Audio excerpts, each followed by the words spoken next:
Bonjour, ça fait longtemps qu'on n'a pas fait de vidéo, on manquait un peu d'intérêt et de sujet, avec un mois de décembre qui a été absolument terrible aussi, je raconterai ça un peu plus tard. Là on est à Chang Chao, toujours avec Louis, qui va dire bonjour. Et bon voilà, on devait faire une belle balade à Lantau aujourd'hui, on est arrivé, le ferry partait juste au moment où on est arrivé. Il fallait attendre 1 heure de plus, voilà, toujours pareil, le stress, l'énervement. Donc j'ai décidé d'aller à Chang Chao à la place. J'essaierai peut-être de faire là-bas, de faire Lantau la semaine prochaine. Voilà, donc du coup on va faire une petite balade. Franchement ça va pas aller très loin. J'imagine 5-6 km. On est début janvier, il fait 30 degrés là, il fait 25. C'est vraiment très très chaud. Et en fait on va faire le tour de la partie nord de l'île, puisque d'habitude on fait toujours le tour par le sud avec les caves. C'est quand même assez chouette, mais le nord je sais pas, je pense que ça va pas nous mener très très loin. Voilà pour cette introduction, à tout à l'heure. Bonjour.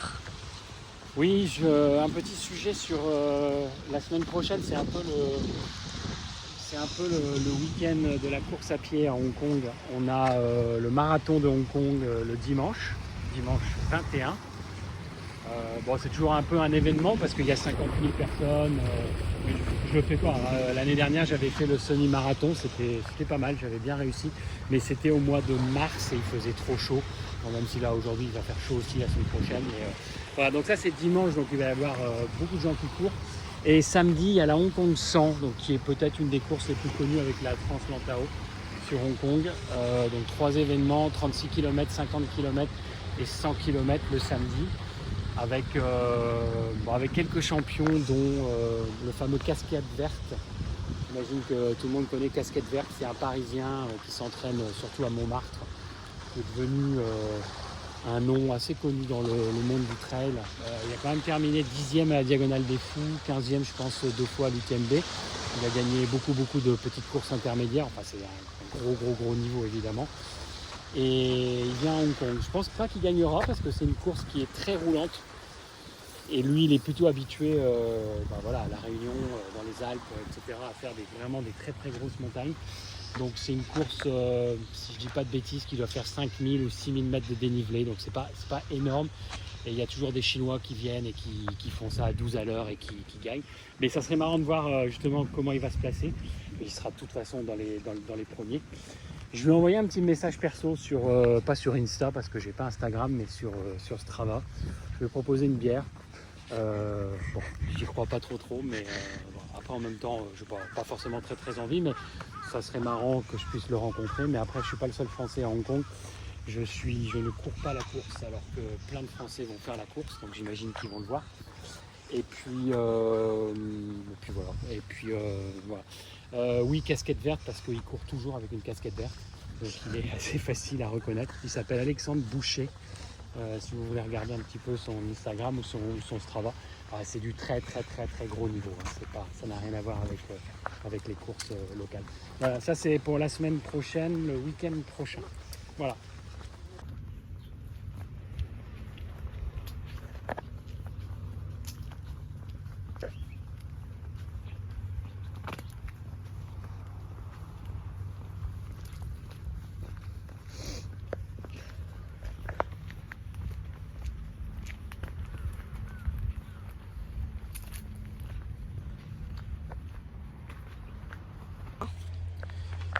Je voulais un peu revenir sur le mois dernier, donc mois vraiment terrible. Il y a eu un problème, je ne sais pas exactement ce qui a déclenché, mais j'ai pas dormi pendant un mois. Beaucoup de gens le savent, mais j'ai fait 34 nuits, soit alcool, soit médicaments, soit nuit blanche. J'ai quand même réussi à faire 9 nuits blanches en un mois, ce qui est pas mal. Voilà, je me suis un peu calmé, j'ai dû consulter 7 ou 8 médecins. J'ai réussi à stopper les benzodiazépines. Pas Xiaoping comme le président chinois, hein, Benzo. Voilà, je ne sais pas du tout comment on va gérer ça, c'est absolument pas fini. Je voulais vraiment quitter Hong Kong pendant les fêtes, là j'en avais marre, on n'a pas bougé avec lui depuis le mois d'août. Franchement, vous pouvez regarder, c'est comme très beau. mais quand on bouge pas, il faut bouger, il faut rompre un peu la monotonie et la routine.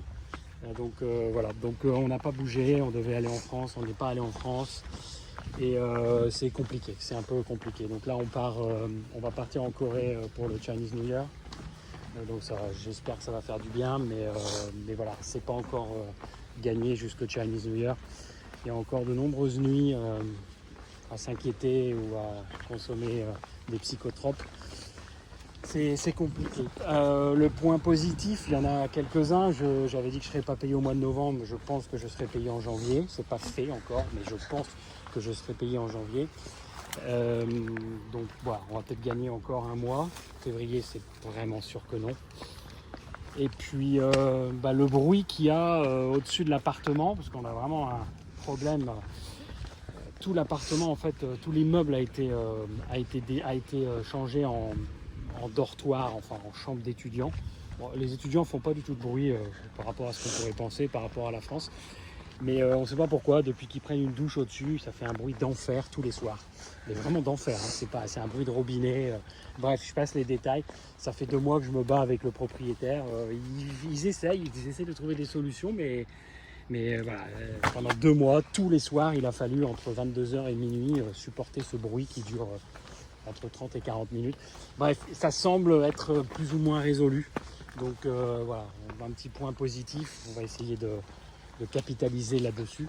Après, j'ai demandé une réduction de mon loyer et ils ne m'ont pas répondu et maintenant ils m'ignorent. Donc je trouve ça normal de demander une réduction du loyer quand le propriétaire n'est pas capable d'assurer le calme et la sérénité dans un appartement qui loue une fortune. Enfin, je sais pas, je trouverais ça plus ou moins normal.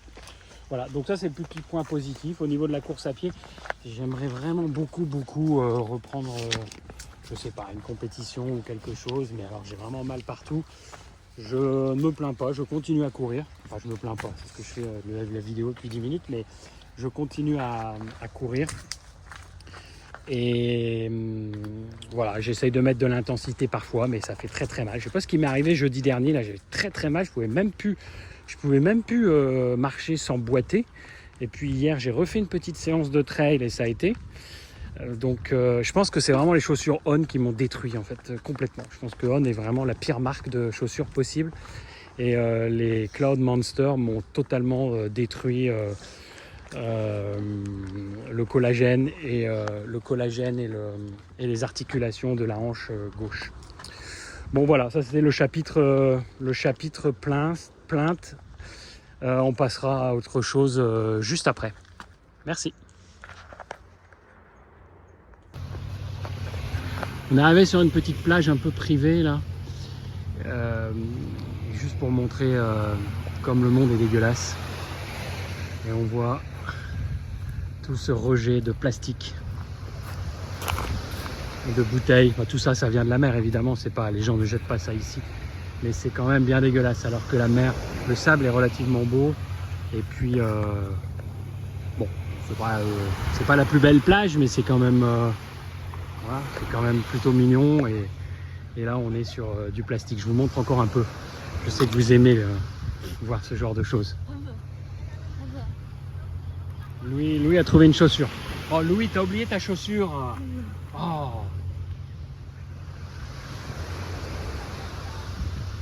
Il y a des groupes qui s'occupent de ramasser ça. Je voulais le faire une fois. Ils prennent des grands sacs avec des gants.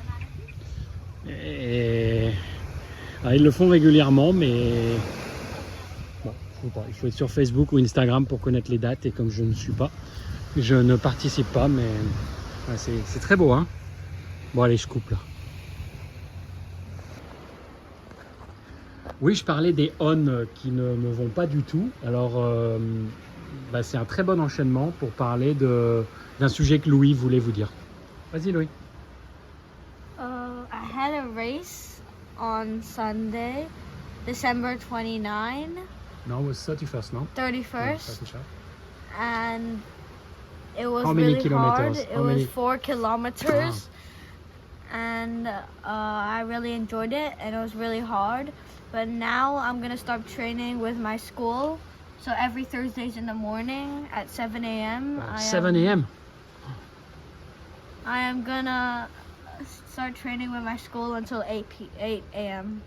And then I start school after 8. Thank you. Et tu vas avoir des courses aussi hein, après. Tu vas avoir des compétitions avec ton école. Yeah. Le samedi, c'est ça?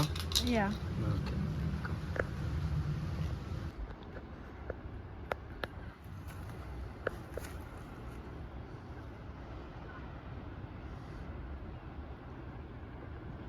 Viens.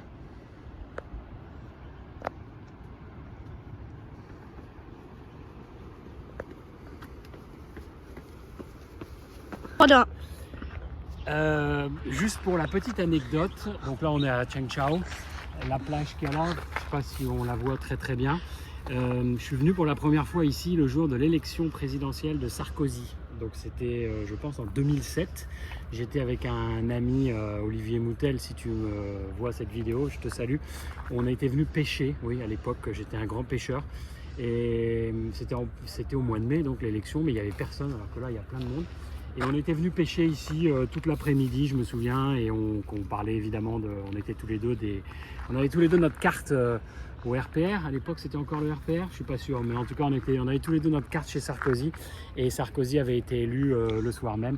Lui était parti faire la fête avec les Français de Hong Kong, et moi, j'étais resté comme d'habitude chez moi. Mais voilà, la plage qu'il y a là, on la voit bien. J'ai passé toute l'après-midi ici, le jour de l'élection de Nicolas Sarkozy en 2007. Voilà. Merci.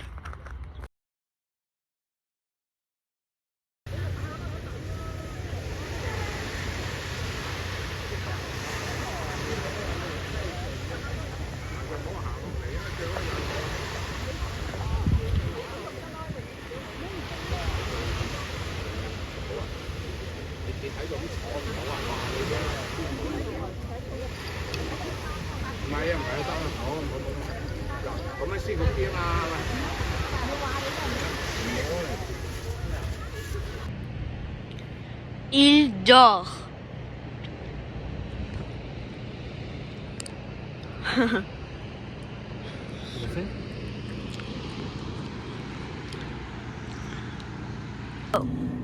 Je voulais faire une petite mise à jour de mes chaînes YouTube. Je regarde beaucoup YouTube.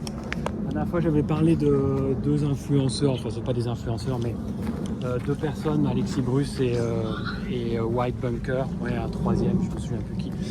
Je regarde pas trop, enfin, White Bunker, Céleste Grant, il a fait son tour. Il est arrivé à Rome, donc on n'entend plus trop parler de lui. Après, je pense 3 mois de marche avec ses ânes. Alexis Bruce, il continue à faire une vidéo par semaine. C'est un tout petit peu moins intéressant, je le comprends, hein, mais maintenant il monnaie, c'est avec différents sponsors et tout, donc c'est des vidéos qui sont plus courtes, il y a toujours un sponsor, enfin c'est un peu, voilà, c'est un peu plus commercial, ça m'intéresse un peu moins. Donc là en ce moment je regarde Trek Attitude. Trek Attitude, c'est un YouTuber, je sais pas, il doit avoir une trentaine d'années, qui présente beaucoup de matériel sur la randonnée. Donc c'est pas du trail running, hein, c'est vraiment de la randonnée. Et il a fait cet été l'Exatrek. L'Exatrek, c'est un sentier en France qui fait 3000 km, qui démarre dans les Vosges, qui passe par le Donon d'ailleurs, et qui arrive dans les Pyrénées, donc en passant dans les plus beaux massifs. Et voilà, donc il a présenté tout son matériel pour l'Exatrek. Et il a beaucoup parlé de l'Exatrek, ses vidéos vont démarrer, son compte rendu. Vraiment intéressant, vraiment très technique sur le matériel. Vraiment mon rêve c'est toujours de faire de la vidéo. Non. Mon rêve c'est toujours de faire du bivouac. Alors attention, on parle pas de camping, hein. Je suis pas, c'est pas comme dans Les Valseuses avec Depardieu ou Camping, le film. C'est vraiment faire du bivouac 2-3 nuits tout seul. En forêt, en montagne, enfin tout seul, pas trop pour moi tout seul, mais voilà. Donc ça c'était Trek Attitude. Ensuite il y a une vidéo qui me fait marrer, une chaîne qui me fait marrer, ça s'appelle Seb Voyage, c'est un Belge avec un énorme accent belge qui vit dans son camping-car aménagé, enfin c'est un petit camion qu'il a entièrement aménagé avec 2 chiens. Il sort une vidéo par semaine, mais c'est une vidéo de 5 minutes en général, quand il se plante dans la neige ou quand ses toilettes sèches sont bouchées. Mais la façon dont il parle avec son accent belge, c'est assez drôle. Donc ça c'est Seb Voyage. Et alors après, rien à voir, mais un des youtubeurs les plus connus en France, Nassim Asri, je sais pas si je le prononce bien, 990 000 followers quand même, qui est un pro de la musculation. Voilà, donc le mec c'est un bodybuilder. Et il fait une approche de la musculation très technique. J'ai toujours eu horreur de la musculation et là ça commence à me tenter. Je sais, ne rigolez pas, mais ça commence à me tenter. Donc il parle beaucoup de produits, aussi bien l'intérêt de la créatine, le BCAA, la façon de prendre du muscle, un petit peu de diététique aussi, beaucoup en parlant de protéines, de style de vie également. Il a quand même fait un marathon il n'y a pas très longtemps. Pour pouvoir se tester aussi sur l'endurance.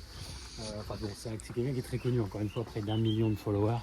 Donc voilà, mais c'est vraiment, il parle bien, il est super intéressant. Et Nassim Asri, voilà, c'est les 3 nouveaux entre guillemets que je suis. Ils sortent environ une vidéo par semaine, donc c'est pas non plus, ça prend pas beaucoup de temps. Mais il faut bien s'occuper, hein. Je pense que vous pensez. Voilà, à tout à l'heure.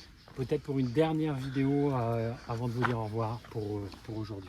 On avance, là on a fait le tour de Cheung Chao, on ne sait pas trop quoi faire, on a fait une sieste de 20-30 minutes sur un gros rocher avec un beau paysage et voilà, et puis on va reprendre notre bateau dans quelques temps et retourner sur la civilisation. À bientôt.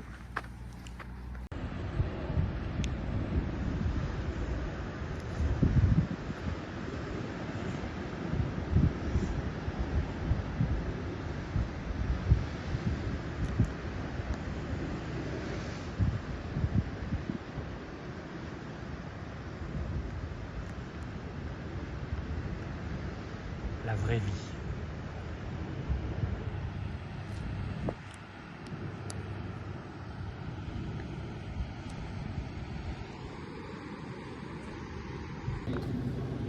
Là, on est arrivé à un monastère, ou une forme de retraite centre de retraite.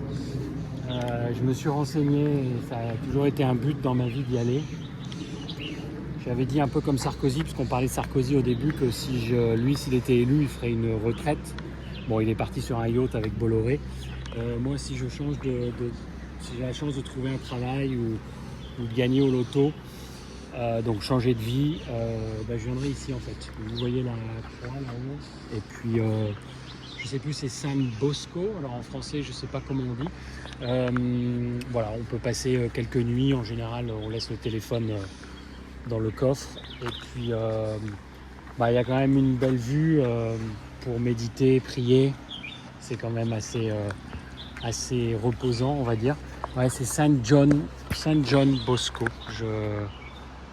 Je ne connais pas en français. 1883, c'est ça, Louis? No idiot. 88, voilà. Et donc, bon, voilà. C'est quand même plutôt reposant et joli.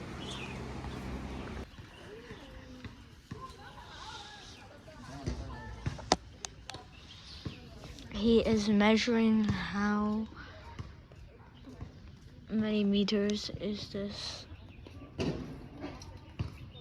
football pitch, like a round football pitch. He's measuring it, and he thinks it's 200 meters. Well, I think it's 300.